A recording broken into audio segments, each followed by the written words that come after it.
Assalamualaikum warahmatullahi wabarakatuh. Salam jumpa pemirsa TVRI Sumatera Selatan dimanapun Anda berada. Bagaimana kabarnya Anda hari ini? Apakah Anda siap dengan rencana kenaikan harga BBM yang memang dicanangkan oleh pemerintah? Sebenarnya memang jadi sorotan sekali ketika bahan bakar minyak mengalami kenaikan, apalagi dengan pemerintahan baru yang saat ini sedang berlangsung.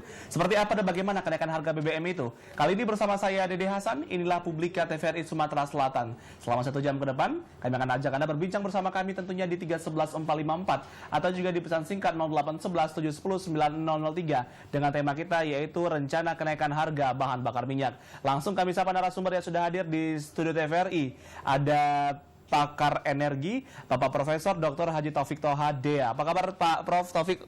Alhamdulillah. Assalamualaikum Prof. Waalaikumsalam. Sudah siap untuk menjelang kenaikan BBM? Ya. Siap ya, Prof? Kita tunggu ini. Siap merogoh kocek lebih dalam yang jelas ya. Iya, betul. Dan juga telah hadir Bapak Dr. Andes Syaipan Jambak MSI selaku pengamat ekonomi. Apa kabar Pak Syaipan? Assalamualaikum. Waalaikumsalam. Alhamdulillah sehat. Sudah siap juga Pak merogoh kocek lebih dalam lagi? Siap, tak siap harus. Harus siap ya Pak ya. Baik. Saya yakin juga mungkin Anda pemirsa sudah mendengar bagaimana pemberitaan tentang dari kenaikan harga BBM ini. Kami mengundang Anda untuk berbincang bersama kami di 311 454 atau juga di pesan singkat 0811 710 9003 dengan tema kita yaitu rencana kenaikan harga BBM. Saya ke Pak Syaipan terlebih dahulu. Pak Syaipan, bahwa dengan adanya rencana kenaikan BBM yang akan dicanangkan oleh pemerintah ini cukup membawa dampak dari berbagai sisi ekonomi, sosial, politik, terutama pada pemerintahan baru saat ini, Pak. Ini bagaimana Pak dampaknya? Ya, kalau dari sisi ekonomi sudah pasti ada dampak negatif. Kenaikan harga, menurunnya daya beli masyarakat, real income masyarakat turun. Tapi mungkin yang perlu kita cerna adalah apakah kebijakan ini tepat atau tidak gitu. Nah, untuk itu mungkin kita harus lihat main problemnya. Main problemnya kan adalah apa namanya subsidi yang begitu besar. Ya. Lalu kenapa subsidi begitu besar? Konsumsi energi kita yang begitu banyak meningkatnya gitu. Lalu kenapa banyak meningkat ini gitu? Kan apa sarana kendaraan mobil banyak nambah, motor banyak, lalu belum lagi apa industri itu yang. Nah mungkin kebijakannya harus di sini gitu. Jadi kita selalu kalau subsidi ini membengkak, naikkan harga minyak, turunkan subsidi, harga minyak jadi naik gitu. Tapi kita tidak coba lihat kebijakan yang lain yang mungkin lebih elegan, lebih manis di hadapan masyarakat gitu. Antara lain misalnya kalau tadi dengan Pak Topik bahwa gas kita ini kan kita munculkan sebagai apa energi alternatif. Konversi seperti itu. Iya. Mungkin ada kebijakan di sektor industri, motor-motor, mobil-mobil yang nanti yang ini harus pakai alat ini. Jadi keluar pabrik itu sudah tidak lagi harus modifikasi. Jadi sudah siapapun mau beli, dia sudah harus pakai gas. Jadi tidak harus apa dia bensin lalu sudah dibeli masyarakat baru dimodifikasi untuk gas. Tapi jadi kebijakan industrinya gitu. Baik. Harus dimulai dari sana. Lalu mungkin untuk sampai ke sini harus ada insentif bagi industri, ada insentif. Lalu tentunya apa namanya infrastruktur untuk gas ini disiapkan. Lalu mungkin ada energi terbarukan lain yang mungkin harus jadi saya pikir kebijakan ini yang perlu jadi apakah kenaikan harga BBM ini kebijakan yang apa jempolan atau justru sebaliknya. Baik, artinya bahwa main problemnya pada subsidi itu sendiri ya Pak ya? Subsidi itu sendiri. Baik. Mungkin dari Prof Toha sendiri kalau melihatnya bahwa apakah memang kecukupan dari minyak bumi yang ada di bumi ini juga sebenarnya mencukupi atau memang karena sudah mulai minyak bumi sudah mulai meningkat harganya, kemudian juga sudah mulai berkurang yang ada, itu seperti apa Prof? Ya memang permasalahan kita ini selama ini penggunaan energi bauran atau energi mix nasional kita ini masih didominasi oleh BBM dari energi fosil. Sedangkan kita ketahui bahwa cadangan minyak bumi ini semakin terbatas. Ya. Kita ketahui bahwa akhir ini kan eksplorasi jarang menemukan cadangan baru. Dan itu memang kebijakannya kebijakan energi nasional itu akan menurunkan penggunaan energi mix nasional BBM ini dari pada tahun 2006 itu 51,6% menjadi 20%. Jadi 31,6% itu digantikan oleh batu bara, gas bumi, dan energi baru terbarukan lainnya seperti hidro, ya, solar energi, matahari, bahan bakar nabati, biofuel, biomass, biogas, dan sebagainya. Nah, inilah kendalanya. Nah, memang kalau kita ketahui berkaitan dengan rencana kenaikan harga BBM ini sebetulnya kalau menurut pendapat saya ini tidak terjadi, tidak akan terjadi ini. Kalau kita memang betul-betul komit ya dengan rencana mau menerapkan konversi BBM ke BBG. Salah satu alternatif dari mengatasi kenaikan harga BBM atau tidak memotong subsidi yang ada seperti itu ya Pak. Betul. Jadi kita sekarang kan kuota BBM di Indonesia ini per tahun itu 46 juta kiloliter. Bahkan dengan pertumbuhan kendaraan roda 4 dan roda 2 mungkin sudah melebihi. Bahkan mencapai mungkin 48 juta kiloliter. Makanya kemarin sempat terjadi pembatasan penggunaan BBM ya, di bulan-bulan sebelumnya. Nah, jadi kalau kita menggunakan energi konversi BBM ke BBG tentu bagi daerah-daerah penghasil gas bumi seperti Aceh, Sumatera Utara, Kepulauan Riau, dan Sumatera Selatan, Jawa Tengah, Jawa Timur, Kalimantan, itu tentu kalau dia menggunakan BBG, maka tidak menggunakan BBM berarti kuota BBM kita akan turun, mungkin sekitar 40 juta kiloliter per tahunnya. Mungkin dari Pak Saipan sendiri artinya bahwa ketika harus ada konversi dari BBM ke BBG tentunya membutuhkan biaya yang tidak sedikit juga. Nah, untuk masyarakat memindahkan dari BBM ke BBG kan juga butuh proses tuh Pak. Artinya bahwa butuh uang negara yang lebih besar lagi dibandingkan untuk memotong subsidi itu sendiri. Ya makanya saya bilang tadi bahwa harus ada kebijakan dari ini. Dari awal kebijakannya jadi di sektor industri permobilan, industri kendaraan roda 2 itu kebijakannya dari sana. Jadi bagi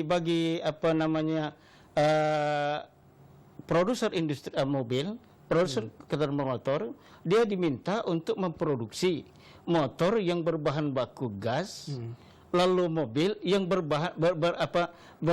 gas, menggunakan gas, hingga masyarakat tidak dibebani. Jadi industrinya yang harus melalui industrinya kebijakannya ya, Baik, untuk perpindahan Pak dari masyarakat yang sebelumnya menggunakan BBM kemudian beralih kepada kendaraan dengan memiliki gas itu juga butuh proses yang lama juga ya Pak? Saya pikir tidak ada problem. Jadi masyarakat yang beli mobil yang pakai gas, dia sudah tahu bahwa ini saya pakai gas. Lebih hemat ya. Akan lebih hemat. Yang penting adalah pemerintah menyiapkan infrastrukturnya, kios-kiosnya sudah tersedia, itu yang perlu gitu. Kalau kios tidak tersedia, ya masyarakat tidak mau beli tentunya. Iya, gitu. Yang tertarik Prof Toha bahwa dulu pernah sempat pada saat penggunaan minyak tanah ya seperti itu, kemudian dialihkan kepada gas LPG itu bisa dikatakan cukup berhasil. Nah ini bagaimana kalau apabila kendaraan yang selama ini menggunakan premium ke bahan bakar gas, apakah akan bisa seberhasil kalau kita melihat berkaca pada LPG seperti itu? Ya memang selama ini kalau kita lihat tidak demikian untuk konversi BBM ke BBG. Kalau gas ke minyak tanah ke LPG cepat sekali karena di sana kita lihat dukungan semua pihak itu memang tinggi, ya, komitmen itu tinggi. Nah di sini kurang. Oleh karena itu ya perlu. Artinya butuh dukungan dari masyarakat, semua elemen pemerintah juga. Perlu kebijakan lintas kementerian. Kalau saya perencanaan yang tidak komprehensif. Seperti perencanaan yang tidak komprehensif itu tadi. Jadi sudah disiapkan tentunya. Jadi sudah siap. Pemerintah sudah siap dengan ini.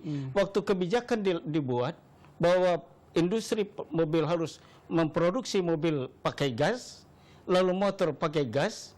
Pada saat produk ini keluar, maka infrastruktur sudah harus siap. Sudah harus siap ya Pak ya? Iya. Baik, mungkin sementara kemarin-kemarin kan juga sempat ada Pak di Palembang nih, kendaraan yang menggunakan bahan bakar gas. Nah, kalau untuk kios sendiri, kemudian juga infrastruktur yang ada itu seperti apa Pak? Ya, sebetulnya di Sumatera Selatan ini dulu kan ada 2 SPBG nih, di Demang Lebar Daun dan satu Jalan Radial. Jalan Radial sudah ada lagi. Simpang Tanjung Api-Api. Dan sekarang ini sejak 2012 sudah dibangun 4 unit SPBG.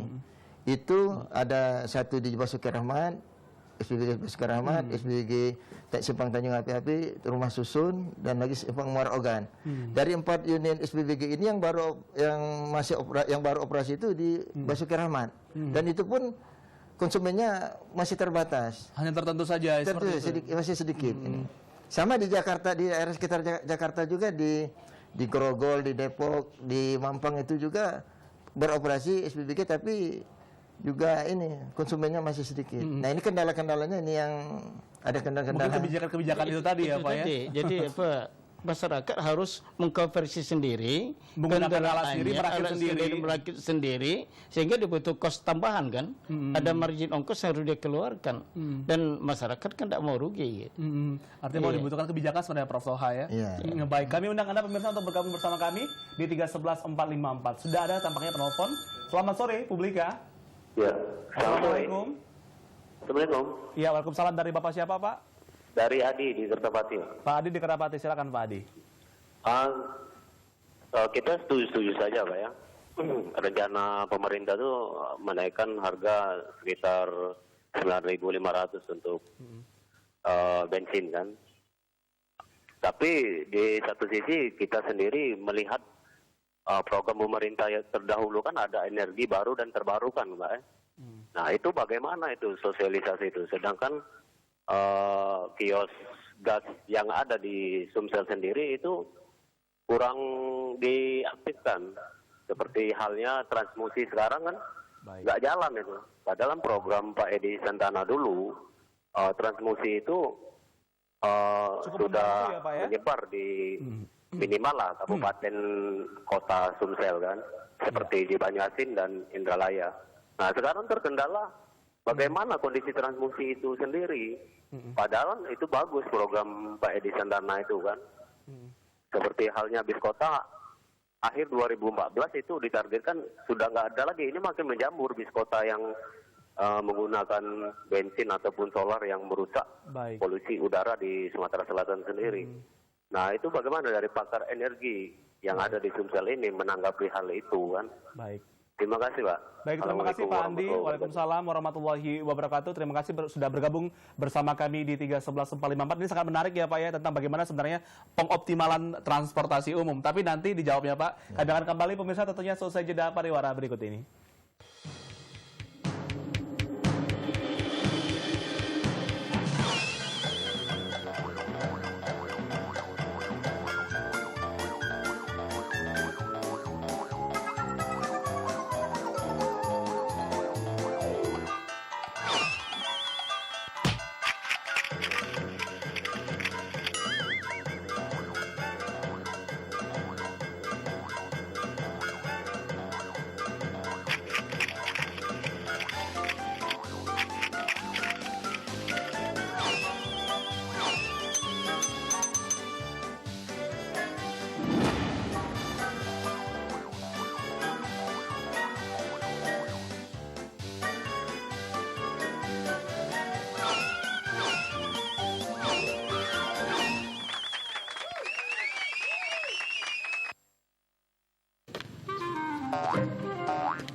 Dek, jadilah dulu dek pemanasannya tuh. Iya kak. Pakailah sarung tangannya dulu. Iya kak.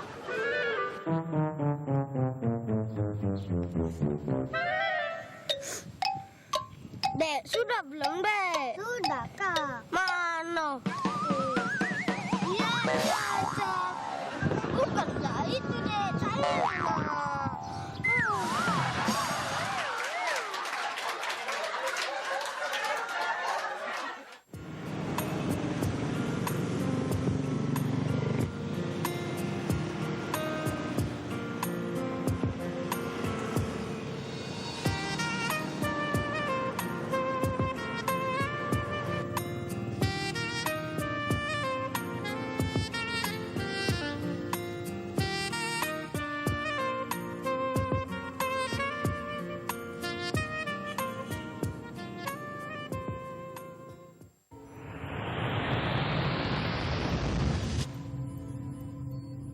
Anda masih bersama kami pada Publika dengan tema kita yaitu rencana kenaikan harga bahan bakar minyak yang ada di Indonesia. Terima kasih untuk Pak Andi yang sudah bergabung bersama kami tadi di 311454. Ini pertanyaan yang sangat menarik sekali ya Pak ya, tentang bagaimana sebenarnya transportasi umum itu bisa dioptimalkan dengan bahan bakar gas. Ini seperti apa komentarnya Pak? Mengenai rencana Wali Kota Palembang yang sebelumnya Bapak Haji Edi Santana Putra akan menggunakan konversi BBM ke BBG ini dengan dimulai dengan transportasi umum, angkot dan juga transmusi, itu baik sekali. Tapi dalam perjalanannya bus transmusi yang dibeli ini tidak dedicated dengan converter kit yang ada, sehingga mesinnya agak tersendat-sendat. Tidak fix, tidak cocok Tidak cocok. Tidak seperti yang di Transjakarta. Transjakarta kan semua memakai BBG itu. Oleh karena itu pada waktu solusinya memang pemerintah Kota Palembang akan membeli generasi berikutnya yang menggunakan konversi bahan bakar gas ya. Konversi ke BBG ini yang dedicated dengan mesinnya. Nah, tapi saya tidak tahu apakah ini sudah beli lagi apa belum. Akan direalisasikan atau seperti apa ya Pak? Seperti apa ini? Baik. Jadi kalau memang belum dibeli, agar ini dibeli. Dan ini sangat membantu. Sangat membantu mengurangi ketergantungan terhadap BBM kendaraan ini. pribadi ya Pak ya. Apalagi sejauh ini memang masyarakat sebenarnya di Palembang juga ketika menggunakan transportasi umum seperti transmusi itu juga cukup efektif ya Pak ya untuk bisa menggunakan kendaraan dengan transportasi umum ya Pak ya. Transportasi massa itu. Baik, mungkin Pak Saipan boleh berkomentar Pak. Iya, sependapat tadi bahwa kendaraan umum yang pakai gas itu kan murah, pengusaha akan untung. Nah, sekarang tinggal tadi, kalau saya lebih menyorotkan pada dari kebijakan baik pemerintah pusat maupun pemerintah daerah. Pemerintah daerah tentunya nanti kebijakannya adalah kalau ada trayek baru atau mobil baru yang akan masuk ke trayek tertentu, maka persyaratannya harus seperti itu. Seharusnya seperti itu ya. Dibuat persyaratan seperti itu kalau mau kita komit dengan bahwa akan ada peralihan dari premium ke gas. Jadi komitnya itu kalau maksudnya jangan tanggung-tanggung lah, jangan separuh-separuh gitu. Jadi rencana harus complicated. Lalu pemerintah juga harus siap dengan ini tentunya. Jadi jangan minta aja semua kendaraan umum pakai BBG, lalu silahkan cari alat sendiri, beli sendiri, semua itu tentunya tidak akan efektif menurut saya gitu. Baik. Mungkin dari masyarakat juga ada ketakutan ya Pak ya ketika merakit sendiri, mungkin takut meledak, takut akan rusak kendaraan. Nah itu bagaimana Pak? Ya, menurut pendapat saya kita lihat saat ini untuk kendaraan pribadi belum ada ya. Belum ada. Kalau bagi transportasi umum mungkin ada ya Pak ya. Karena pertama jarak penggunaan kendaraan pribadi itu kalau di kota ini mungkin 10-20 kilo sedikit kan. Tapi kalau untuk angkut itu memang cocok, mungkin seharinya itu bisa sampai 100 kilo atau lebih. Jadi memang cocok. Nah, di samping itu juga karena converter kit dan tabungnya ini dirakit, ya kita yang punya mobil pribadi kadang khawatir apakah cocok enggak ini meledak ya Pak ya, tiba-tiba pas bawa kendaraan bisa merusak kendaraan kita atau juga nanti takut meledak. Nah, jadi ini kendalanya kalau untuk kendaraan pribadi. Tapi kalau kendaraan angkut ini mereka tidak takut.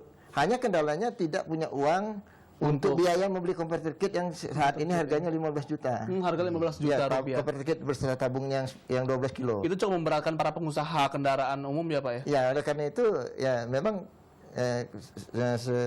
seyogianya ya pemerintah dapat membantu untuk angkut ini seperti yang di program yang dilakukan sebelumnya kan. Baik. Dibantu. Baik, artinya bahwa memang sebenarnya kebijakan dari pemerintah yang diharapkan dengan perusahaan otomotif seperti itu ya Pak ya. Mungkin apa penghalangnya Pak? Akhirnya belum terrealisasi sampai sekarang. Tadi kebijakannya. Kebijakan yang complicated ke sana yang sampai ke bawah itu tidak seperti itu. Jadi kebijakan hanya yang ada di otak sama pimpinan kita ini bahwa alihkan sajalah ke gas gitu. Bagaimana mengalihkannya, apa yang kita perlukan itu kelihatannya tidak terencana dengan matang gitu.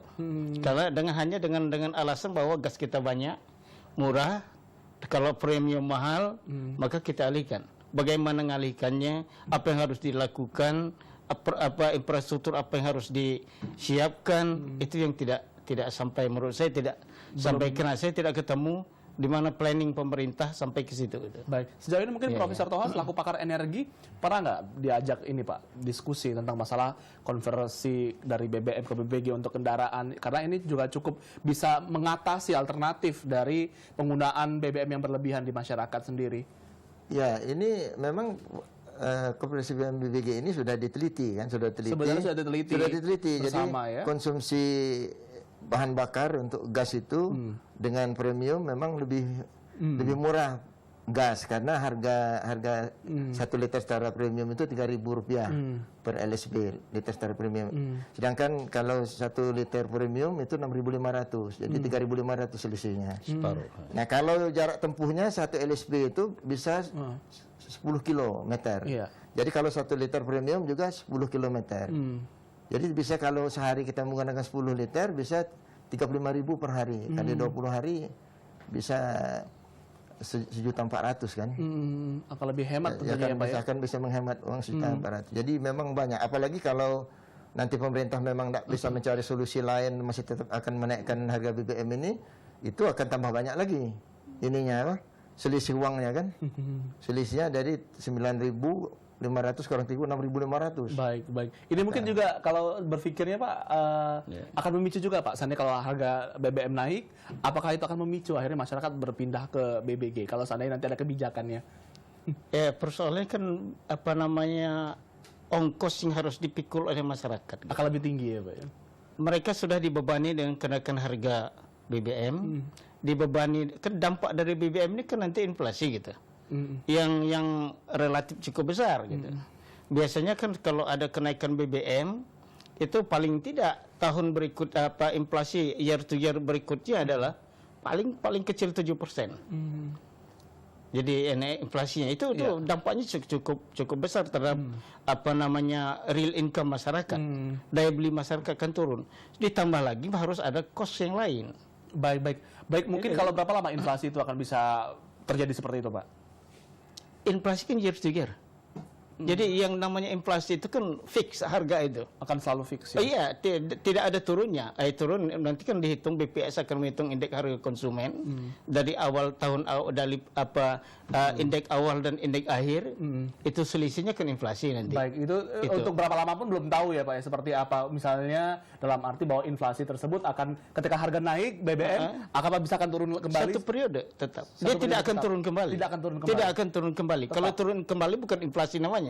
Malah akan naik lagi ya Pak? Iya, dia tidak akan turun. Jadi kalau namanya inflasi fix dia. Fix ya. Tidak akan turun-turun dia. Baik. Mungkin yang menariknya bahwa apabila seandainya memang rencana BBM ini akan dinaikkan, ini dari pemerintah sendiri saya banyak membaca bahwa dari dana-dana subsidi yang terlalu besar itu bisa dialihkan kepada infrastruktur, kepada nelayan, kepada program-program pemerintah yang lainnya yang lebih bermanfaat seperti itu Pak. Ya, kalau kita kan goal kita adalah kesejahteraan masyarakat. Tentunya yang akan kita adalah kemampuan daya beli masyarakat yang harus kita ini kan. Dampak dari ini akan mengurangi daya beli masyarakat. Lalu kalau ini dialihkan kepada infrastruktur, itu paling tidak 3 sampai 5 tahun baru ada dampaknya. Terhadap bukan ini, mungkin terhadap produksi. Bukan kedampak kepada ini masyarakat. Artinya pengalihan ke infrastruktur itu tidak akan cukup lama sampai kepada peningkatan daya beli masyarakat. Jadi jalan keluarnya tidak tepat gitu. Penyakit yang ada di masyarakat, sakit perut diobati dengan obat kanker. Tidak match dia gitu. Menurut saya gitu. Jadi yang penting adalah sebenarnya masyarakat adalah bagaimana mereka dengan pendapatan yang ada sekarang, mereka cukup makan, cukup pakaian, cukup perumahan dan ini. Mereka bisa berpikir tenang untuk berproduksi. Yeah. Tapi kalau dengan kenaikan harga yang begitu besar, inflasi yang begitu besar, lalu ininya dialihkan kepada infrastruktur, misalnya jalan. Ya, atau bangun irigasi. Iya. Itu kan bangunnya saja sudah punya timeline yang cukup panjang. Iya kan? Dalam waktu jangka dekat seperti itu ya Pak ya. Iya paling tidak 1 tahun lah. Baru bisa dimanfaatkan untuk meningkatkan produksi. Baik. Sedangkan pada saat 1 tahun agregat demand sudah naik itu, permintaan sudah naik, ditambah inflasi tadi, maka akan berlipat-lipat itu dampaknya. Baik. Yang menarik juga bahwa dengan konversi BBG ini jadi alternatif. Upaya apa yang bisa dilakukan oleh misalnya pelaku usaha kendaraan seperti itu, Pak, biar agar bisa mengkonversi dari BBM ke BBG sebenarnya? Upaya apa untuk percepatannya? Ya upayanya ya memang untuk percepatan implementasi konversi BBM ke BBG ini itu harus ada kebijakan lintas kementerian. Jadi dari hulu ke hilir. Jadi Kementerian SDM untuk penyediaan bahan bakar gasnya, kemudian Menteri Perindustrian untuk pengadaan ininya peralatan komputer dan tabungnya untuk modifikasi kendaraan kan, otomotif ya. Dan lain sebagainya. Ini Kementerian Perhubungan. Nah, dengan adanya kebijakan lintas kementerian ini tentu ini akan cepat terwujud. Jadi sebagai contoh misalnya bagaimana ya pemerintah atau dari Kementerian Perindustrian itu meminta kepada industri otomotif agar menyiapkan kendaraan yang sudah dilengkapi dengan dual fuel, dengan dua jenis bahan bakar. Jadi bisa menggunakan BBG bisa menggunakan BBM. Nah, jadi sehingga orang tidak takut lagi kalau memang itu sudah didesain, sudah ada dan setiap kendaraan yang masuk harus disyaratkan demikian. Otomatis kan kita beli. Nanti kalau dengan seperti yang disampaikan tadi, kalau memang minyak premium ini akan naik ya, tentu akan semakin bersaing harga BBG ini. Tentu akan diserbu nanti. Akhirnya masyarakat lebih memilih BBG. Ya, Pak, ya? Jadi dalam hal ini tentu bagi daerah penghasil gas bumi memang kita walaupun ada kenaikan BBM nanti kita tidak merasakan kalau kita sudah menggunakan BBG. Karena kita punya gas bumi yang cukup besar di Sumatera Selatan. Baik. Nanti kita lanjutkan kembali, Pak, setelah jeda pariwara berikut ini pemirsa, tetaplah bersama kami pada Publika.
Terima kasih Anda masih bersama kami pada Publika. Kami undang Anda pemirsa untuk bergabung bersama kami tentunya di 311454 atau juga di pesan singkat 0811710903 dengan tema kita yaitu rencana kenaikan harga bahan bakar minyak. Saya kembali ke Pak Syaipan. Pak Syaipan, bahwa rencana yang diumumkan oleh pemerintah ini cukup membuat ketar-ketir masyarakat. Ya. Akhirnya sudah banyak terjadi penimbunan, kemudian juga adanya juga permainan-permainan dari para oknum. Nah, ini sendiri melihatnya seperti apa, Pak? Baru rencana saja sudah seperti itu, apalagi nanti sudah terjadi ada kenaikan BBM. Dari zaman Pak Harto sampai zamannya eranya SBY dan sampai sekarang, bahwa kalau ada kenaikan BBM sudah bisa dipastikan ada reaksi dari masyarakat dalam bentuk ekspektasi tadi. Untuk pertama, kalau yang punya duit banyak nimbun. Yang kedua, kalau dia tidak punya duit, tentunya dia harus cari upaya untuk ini. Untuk itu dampak yang ada. Nah, untuk kondisi sekarang, kita kan diperparah dengan kemarau yang panjang ini. Produksi jelas turun, mulai dari sayur mayur sampai ke ini. Turunnya produksi ini sudah berdampak pada kenaikan harga. Belum lagi ekspektasi dari kenaikan harga minyak. Artinya ada double penyebab kenaikan harga sekarang. Ini ekspektasi baru, belum kenaikannya gitu. Nanti pada saat kenaikannya akan ada tambahan lagi kenaikan. Jadi dampaknya cukup besar sekali. Namun saya yakin juga bahwa seperti di zaman pemerintahan yang sebelumnya ada bantuan langsung tunai yang sebagai kompensasi dari kenaikan bahan bakar minyak sendiri. Dan juga di era sekarang ini kan sudah ada kartu keluarga sejahtera, kartu Indonesia Pintar, kartu Indonesia Sehat. Itu saya rasa juga apakah cukup membantu nih Pak dalam menghadapi adanya kenaikan-kenaikan yang ada. Membantu sesaat, tapi tentunya. Karena walaupun per bulan diberikan, per semester diberikan. Ya kan pemerintah tidak akan mampu sepanjangan ini akan memberi bantuan terus. Saya pikir APBN kita tidak siap itu. Untuk sepanjangan tahun itu diberi bantuan terus. Jadi mungkin hanya berapa bulan, sudah itu harga tetap. Nah, yang sebenarnya yang diinginkan ini adalah bagaimana harga tidak naik begitu besar. Naik ya tetap akan ada. Inflasi tetap akan ada, tapi tidak besar ya, 3% itu cukup kondusif untuk ini diperlukan untuk pertumbuhan ekonomi gitu. Tapi sudah sampai 5-7%, bahkan mungkin bisa double digit nanti, itu akan punya dampak yang sangat besar terhadap pemiskinan masyarakat. Jadi masyarakat dimiskin kalau itu. Jadi sebenarnya jalan keluar kalau kita concern dengan bagaimana meningkatkan ekonomi masyarakat, maka tentunya pemerintah harus menjaga harga-harga ini tidak naik lebih dari 3%. Apapun ininya, kebijakan apapun yang ini harus dibuat seperti itu. Gitu. Walaupun dialihkan dana tersebut terhadap bantuan langsung pada masyarakat ya Pak ya. Ya makanya tadi apakah kebijakan kenaikan BBM ini kebijakan yang paling bagus? Apa ada kebijakan lain untuk ini? Oleh sebab itu menurut saya tadi kita lihat main problemnya apa sebenarnya? Subsidi ya Pak ya? Main problemnya adalah subsidi yang terlalu banyak menurut saya tadi kan. Kenapa subsidi banyak membengkak? Karena kendaraan baik roda 4, roda 2 nambah banyak. Kan sebenarnya problemnya ada di sini. Ada di kendaraan ini gitu. Konsumsinya kan dari kendaraan ini. Kendaraan ini yang harus kita alihkan jalan keluarnya tadi. Kalau tadi makai bahan bakar premium, alihkan ke non premium seperti gas. Nah, ini perlu kebijakan untuk sampai di situ. Karena ini levelnya level pimpinan. Jadi perlu kebijakan baik fiskal maupun moneter, lalu kepada industri, perdagangan, mungkin tadi lintas kementerian harus ada kebijakan itu. Baik, apakah cukup membantu juga nih Pak Toha dengan adanya BBM ke BBG ini sendiri? Apakah akan cukup bertahan lama dari BBG ini sendiri seperti halnya BBM yang selama ini kita gunakan? Sebetulnya dengan melihat cadangan gas bumi yang ada di Indonesia secara nasional itu 150 triliun standard cubic feet, di mana penggunaan kita rata-rata per tahun itu 3 triliun standar kubik feet, berarti sisa cadangan kita itu sekitar 50 tahun. Untuk penggunaan bahan bakar gas itu Gas sendiri. sendiri. Oleh karena itu menurut pendapat saya gas bumi ini sebagai bahan bakar transisi. Bukan yang permanen ya, Bukan Pak? permanen. Jadi transisi sementara kita mengembangkan biofuel, bahan bakar nabati, ya. Kemudian juga kita mengembangkan juga kendaraan ini ada kendaraan listrik. Ya, ini sekarang sudah mulai digalakkan lagi. Memang sudah lama, sejak tahun 96 sudah dikembangkan, tapi 5 tahun terakhir mungkin semakin pesat dikembangkan. Ini juga lebih murah ini. Lebih murah dibandingkan dengan premium ini sudah. Baik, kalau ini adalah sebagai bahan bakar sebagai transisi, apakah itu juga cukup membuang efektifnya waktu, kemudian juga biaya? Akhirnya juga kenapa kita harus tidak langsung saja ke energi yang terbarukan seperti itu? Masalahnya begini, kalau yang langsung yang sekarang ini kan tentu kita kan biayanya masih relatif mahal. Kalau yang saya katakan kendaraan listrik itu masih 5.000 US dollar atau 50 juta lebih mahal dari kendaraan setara dengan kendaraan yang di kendaraan premium. Jadi memang masih ini, kemudian juga infrastruktur tempat pengisian pengecasan baterai dan juga kendaraan itu juga sangat terbatas produksinya karena sedunia ini sudah banyak yang berminat kan. Jadi ini juga kaitannya ke sana. Nah, jadi memang kita sekarang punya gas bumi kita ini kita akan manfaatkan. Di samping itu juga nanti gas bumi ini juga itu kalau tidak ditemukan cadangan baru, tapi kita juga bisa menggunakan nanti gas sintetis dari proses gasifikasi batu bara. Itu juga bisa kita gunakan untuk gas kota nanti. Baik. Ini artinya bahwa memang banyak alternatif ya Pak yang bisa digunakan dari energi yang terbarukan juga yang kita harapkan bisa digunakan. Kalau dari Pak Saiful sendiri kalau melihatnya bahwa dengan adanya dampak ekonomi yang terjadi dari kenaikan bahan bakar minyak ini sendiri, sebenarnya memang penggunaan lifestyle dari masyarakat tidak menggunakan kendaraan itu adalah tidak afdol seperti itu Pak.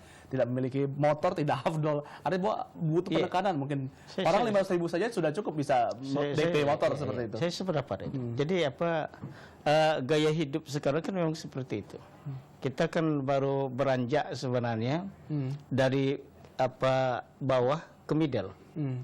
Dalam ini kita ada di teori ekonomi itu ada yang ini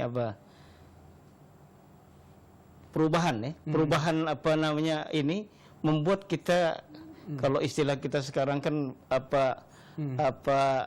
dusun tapi perilaku kota gitu. Ya. Jadi gaya hidup kita seperti itu. Untuk merubah itu sulit kita. Artinya bahwa pola konsumtif itu sudah mengakar kepada masyarakat saat ini. Sulit. Artinya bahwa ada kemampuan karena itu kebutuhan.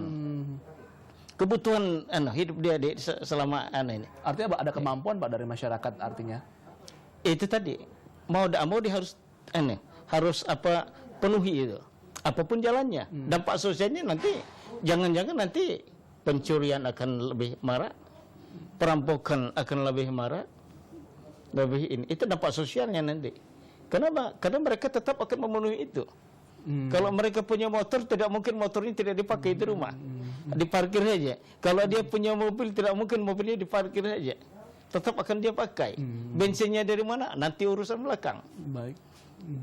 Ini kan ini behavior kita. Baik. Kecuali mungkin ada alat transportasi umum yang nyaman. Yang nyaman dalam arti tadi tidak nurun ke gengsi. Baik. Gitu, nanti kita akan kembali nanti Pak Toha dan juga Pak Saipan seusai jeda pariwara berikut ini tetaplah bersama kami. Sentuhan Kolbu hadir kembali di layar kaca Anda dan tema kita hari ini adalah Tahsinul Qari'ah. Qiraah. Ustadz langsung. Indahnya sikap memperbaiki diri, mempelajari tuntunan ajaran Islam dengan benar, memperkuat rasa keimanan, guna menggapai kebahagiaan dunia dan akhirat. Kami sajikan dalam Sentuhan Kolbu, hanya di TVRI Sumatera Selatan. Baik kamu orang yang belajar Al-Quran dan kemudian mengajarkan kepada orang lain.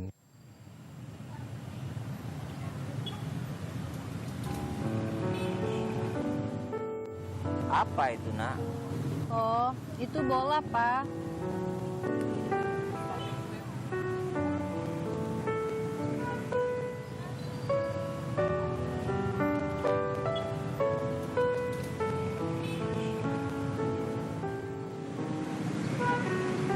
Apa itu, Nak? Ih, Papa gimana sih? Itu bola, Pa.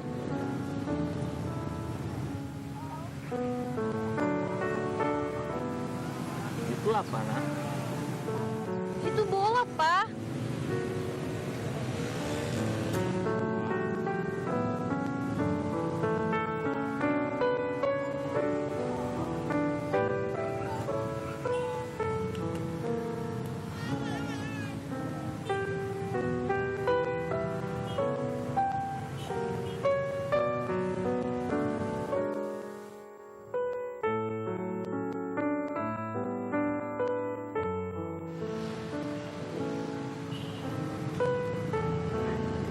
Maafin Penny ya, Pa.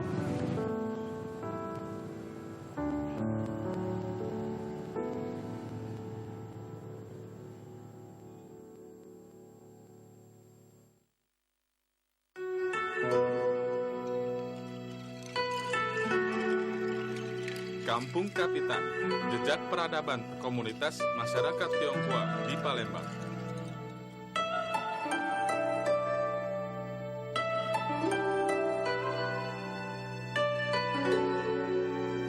Mari berwisata budaya dan temukan keberagaman yang mewarnai masyarakat Palembang, Sumatera Selatan.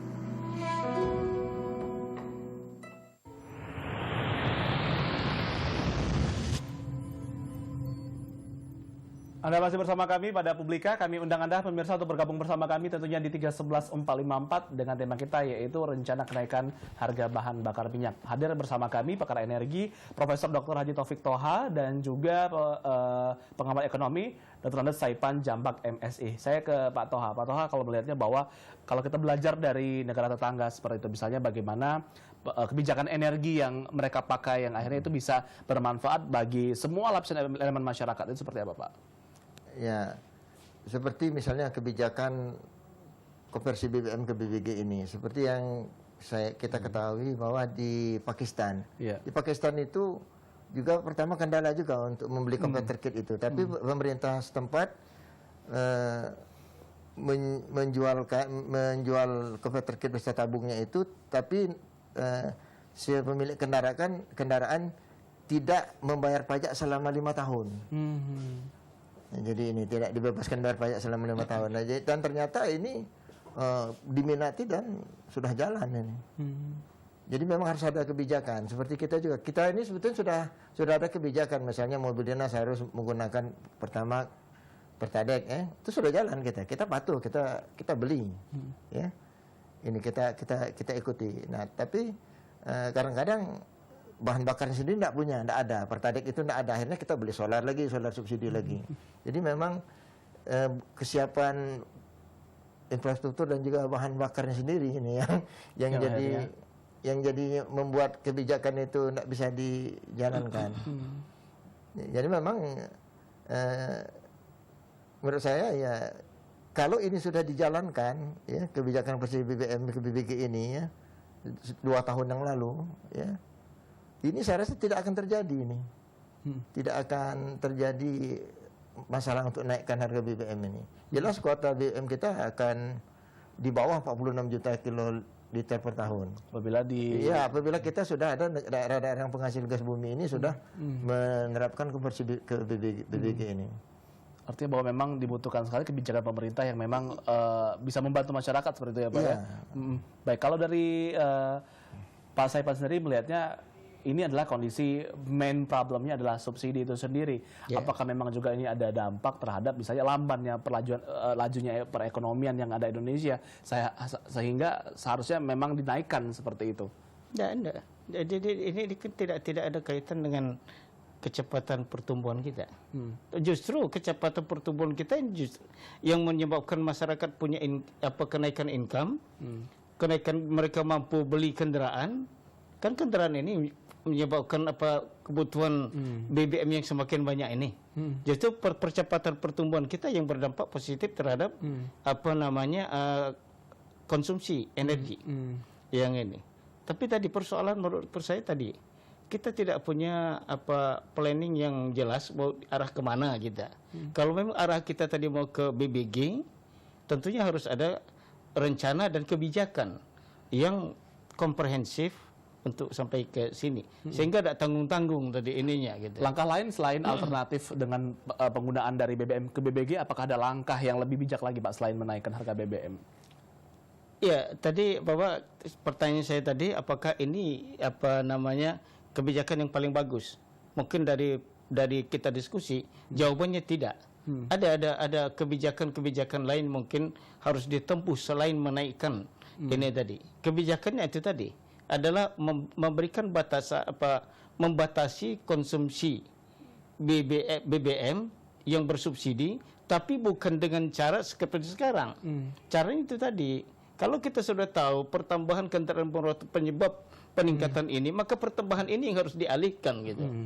Margin dari motor dan mobil yang nambah, misalnya kalau kita ingin ini sudah harus ini produksi tahun 2015 itu semua kendaraan yang keluar bila perlu sudah harus pakai gas atau pakai yang terbarukan, yang lainnya. Sudah sampai ke sana. Tapi untuk sampai ke sana tidak bisa pengusaha kita paksa untuk kamu harus bangun seperti ini. Tidak. Kita tahan terlebih dahulu Pak, ada penelpon di 31144. Halo, selamat sore Publika. Halo. Iya, dari siapa Pak? Pak Bima, Pak. Silakan Pak. Saya tidak setuju Pak BBM itu naik. Karena apa, saya lihat di televisi tadi, pertama bocor di laut saja sudah 150 triliun. Sudah itu saya nonton juga di televisi, harga BBM kita itu 12.000 per liter. Jadi sama dengan Pertamax itu, kan lucu. Kemana itu sisanya? Baik. Yang ketiga kan masih rakyat ini kan sesuai revolusi mental Jokowi. Ini revolusi mental apa kalau presiden cuma naikkan harga BBM? Yang kartu sehat, kartu apa pintar itu kan di Sumsel ini ada, cuman implementasinya kan seperti BPJS itu susah orang berobat. Gitu. Jadi pemerintah itu harus jeli. Pertama, energi kita itu apa benar, apalagi seperti kita orang Sumsel ini kan, di bawah minyak, di atas minyak, kita sama menanggung bebannya. Jadi kalau menurut saya ini sangat lucu kalau cuman pemerintahan ganti presiden, terus modalnya cuman naikkan BBM. Jadi dua itu tadi, yang bocor di laut 150 triliun tadi saya baca di Running Tech TV apa tadi. Kemudian harga bensin itu sama dengan Pertamax karena disubsidi jadi 6.500. Kalau begitu jual Pertamax saya tidak perlu subsidi kan Pak. Kemudian pemerintah harus lebih cerdas nyari energi lain kan. BBG itu kalau di Simpang Talang Betutu itu nggak pernah ada itu BBG, cuman mereknya saja BBG, tidak pernah buka pompanya. Baik. Itu Pak. Baik, terima kasih Bapak sudah bergabung bersama kami di 311-454. Ini cukup menarik juga ya Pak ya. Tapi nanti dikomentari oleh Pak Taufik ya Pak ya. Tapi selesai jeda pariwara berikut ini, tetaplah bersama kami pada Publika. Sentuhan Kolbu hadir kembali di layar kaca Anda. Dan tema kita hari ini adalah Tahsinul Qori'ah. Kiro'ah. Ustadz langsung. Indahnya sikap memperbaiki diri, mempelajari tuntunan ajaran Islam dengan benar, memperkuat rasa keimanan, guna menggapai kebahagiaan dunia dan akhirat. Kami sajikan dalam Sentuhan Kolbu, hanya di TVRI Sumatera Selatan. Baik kamu orang yang belajar Al-Quran dan kemudian mengajarkan kepada orang lain. Nah, itu tuh. Ada monyet, ini kok dia tuh manjat pohon, tiba-tiba ada pemburu, tembaknya, tahu, mati 3, tinggal berapa Jum? Tinggal 2 lah. Salah, Berapa? 3 lah. Berapa lah? Yang 3 tuh yang mati tuh, tinggal di situ kan? Yang 2 lah. Lagi. Udah, cuci mana? Banyak makan pempek Jum.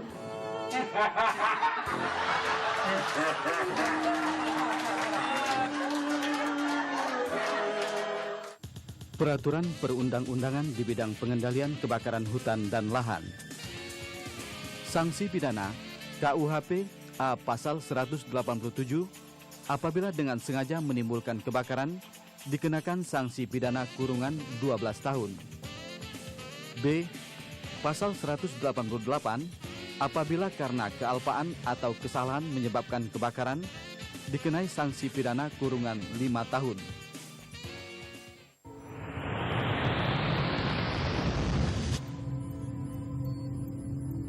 Terima kasih untuk Anda pemirsa sudah bergabung bersama kami tadi di 311-454. Pertanyaan yang sangat menarik tentang bagaimana bocornya anggaran, kemudian BBG hanya simbol semata yang pada akhirnya tidak bisa diimplementasikan di masyarakat. Mungkin Pak Taufik seperti apa, Pak?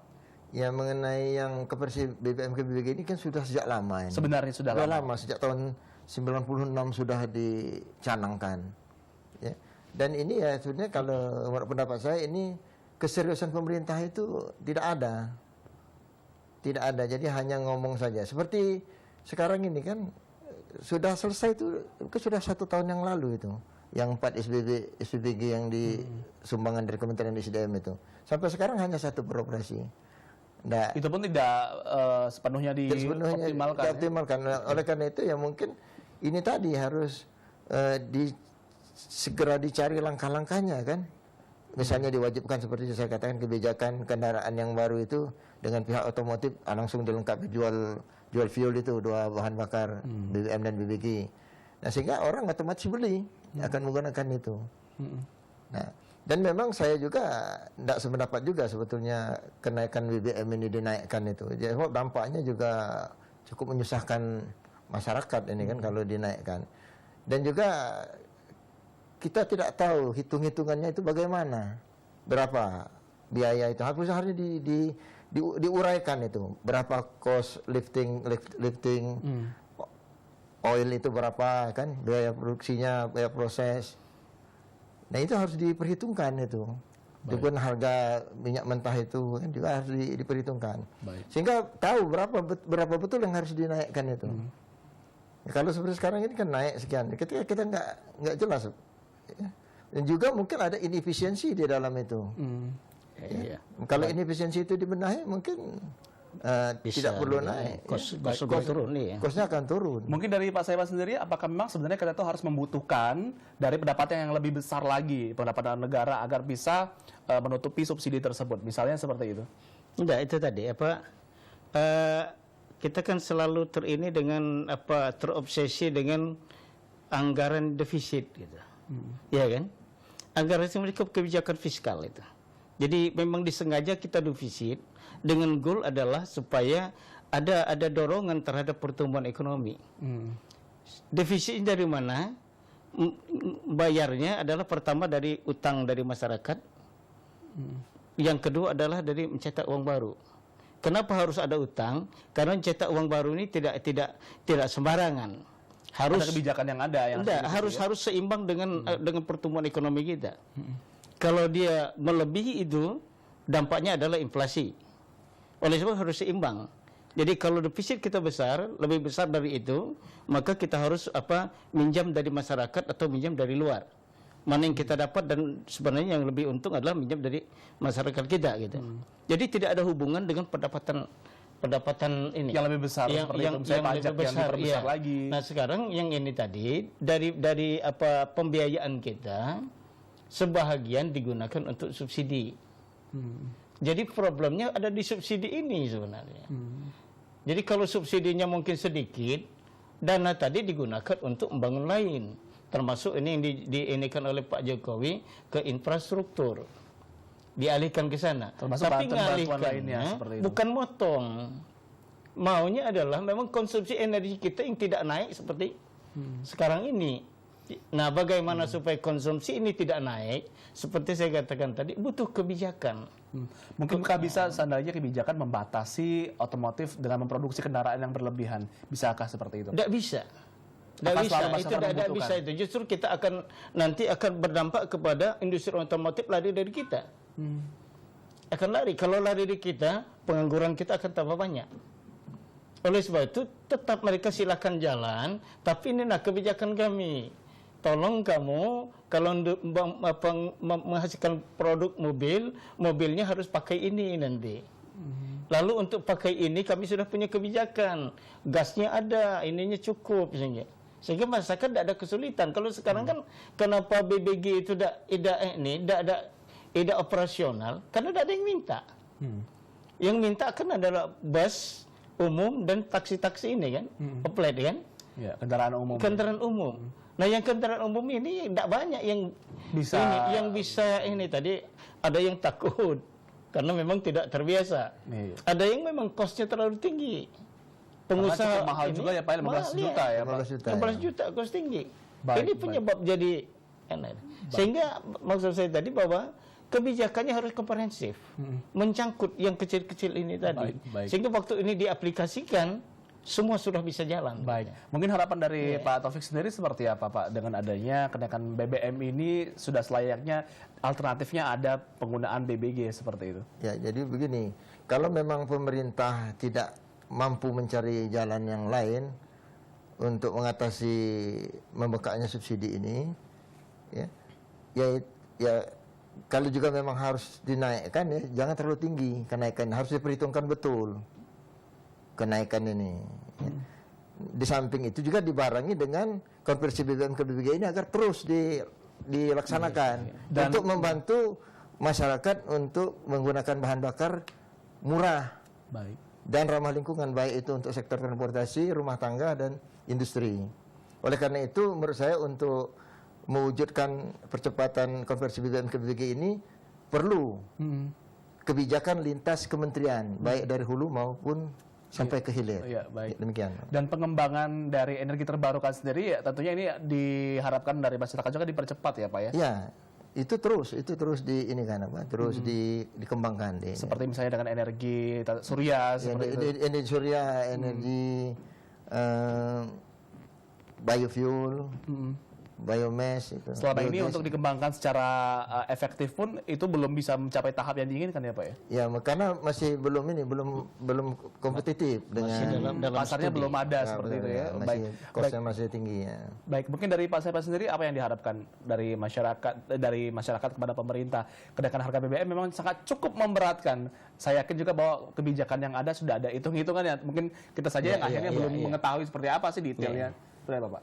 Ya, tadi kalau memang ini kebijakan ini jadi dilaksanakan, harga minyak naik, BBM naik sampai 3.000 lebih, maka tentunya akan dampak kepada real income masyarakat.